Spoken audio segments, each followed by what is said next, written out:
नमस्कार बंधुओं को मेरा नमस्कार। मैं राजकुमार आनंद, मैं दिल्ली सरकार में मंत्री हूं। मेरे पास 7 पोर्टफोलियो हैं, लेकिन आज मैं बहुत व्यथित हूं। इसलिए आप लोगों को मैं अपना दुख साझा करने आया हूं।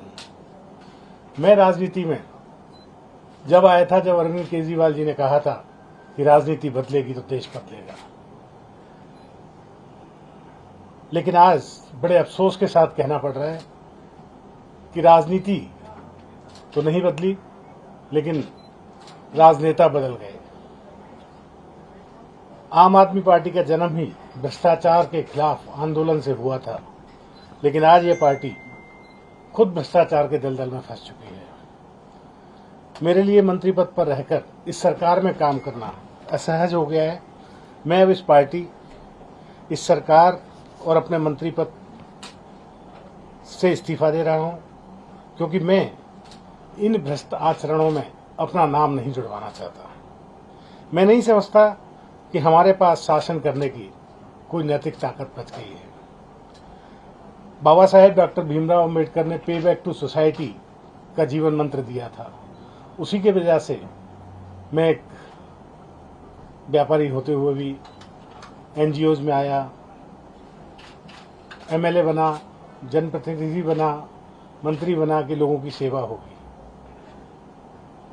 लोग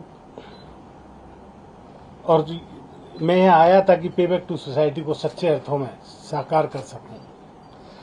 इसी उद्देश्य से मैं आम आदमी पार्टी और अरविंद केजरीवाल जी के साथ खड़ा हुआ, जो बाबा साहेब के आदर्शों पर चलने की बात करते हैं।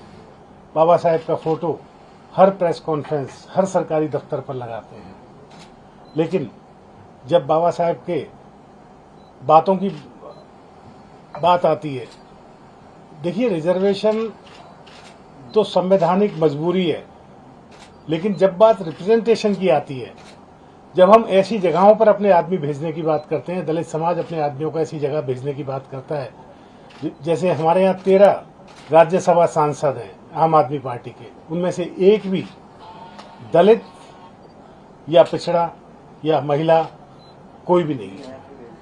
तो ये जब रिप्रेजेंटेशन की बात आती है तो ये पार्टी अपना पीछे हो जाती है।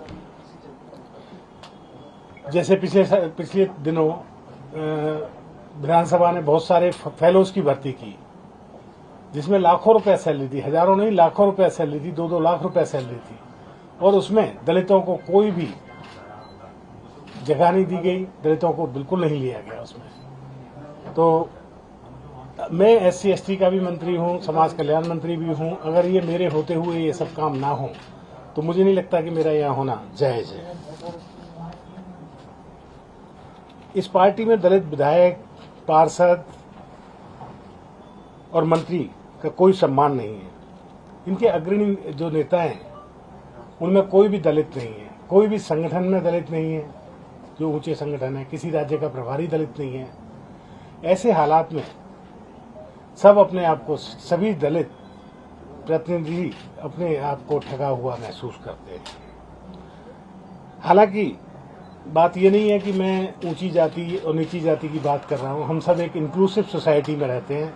हम सबका एक साझा सब कुछ होना चाहिए, लेकिन रिप्रेजेंटेशन की बात, प्रपोर्शन की बात करना कोई गलत बात नहीं है। तो इन सब चीज़ों के साथ मेरा इस पार्टी में रहना बहुत मुश्किल हो गया है। इसलिए मैं आप लोगों के माध्यम से ये सबको बताना चाहता हूँ कि मैं इस पार्टी और अपने मंत्री पद से इस्तीफा दे रहा हूँ।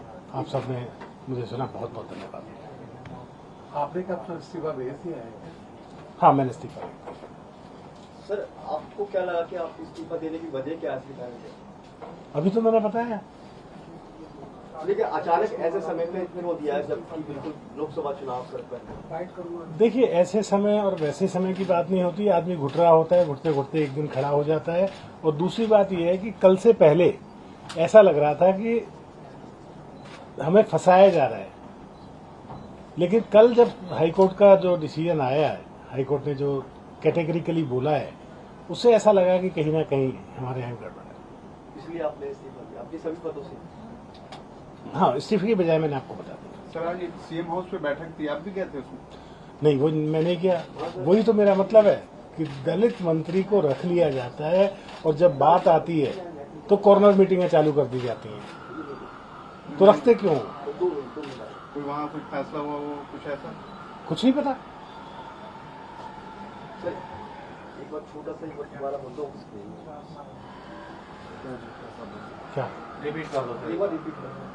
बचे छोटा सा मैंने सभी आज मैं अपने सभी पदों से और आम आदमी पार्टी की प्राथमिक सदस्यता से इस्तीफा दे रहा हूं और ये सब करने के बाद मैं हल्का महसूस कर रहा हूं। धन्यवाद।